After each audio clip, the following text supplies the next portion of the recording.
ഇമാം അഹ്മദ് എന്നവർ അവരുടെ മുസ്നദിൽ ഉദ്ധരിച്ച ഹദീഥാണിത്.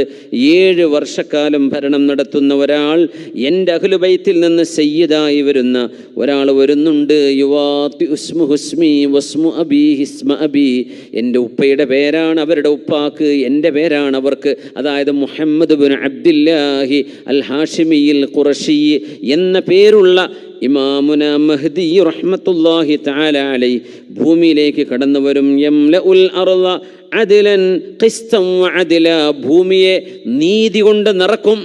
കമാ മുലിഅത് ദുൽമൻ കമാ മുലിഅത് ഖബ്ലഹു ദുൽമൻ വജൗറാ, അവരുടെ വരവിൻ്റെ മുമ്പ് ഭൂമിയാകെ അക്രമങ്ങൾ കൊണ്ട്, അനീതി കൊണ്ട് നിറഞ്ഞു നിൽക്കുകയായിരിക്കും. അനീതി കൊണ്ട് നിറയുന്നൊരു കാലം, എവിടെ പോയാലും നീതി കിട്ടാത്ത കാലം, എല്ലാ കോടതികളും സ്വാധീനിക്കപ്പെടുന്ന കാലം, നീതി നിഷേധിക്കപ്പെടുന്നൊരു കാലത്ത് നീതി നടപ്പാക്കാൻ വരുന്ന ഒരാളുണ്ട്. എൻ്റെ അഹ്ലുബൈത്തിൽപ്പെട്ട ആളാണത്.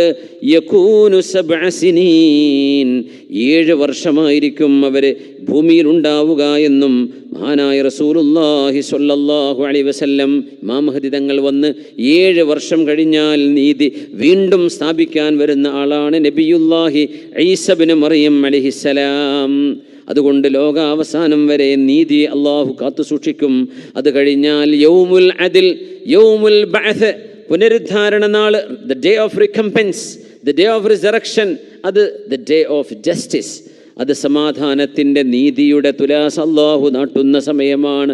വനദഉൽ മവാസീനൽ ഖിസ്ത ലിയൗമിൽ ഖിയാമ, അന്ത്യനാളിൽ അല്ലാഹു നീതിയുടെ തുലാസാണ് നാട്ടിവെക്കുന്നത്.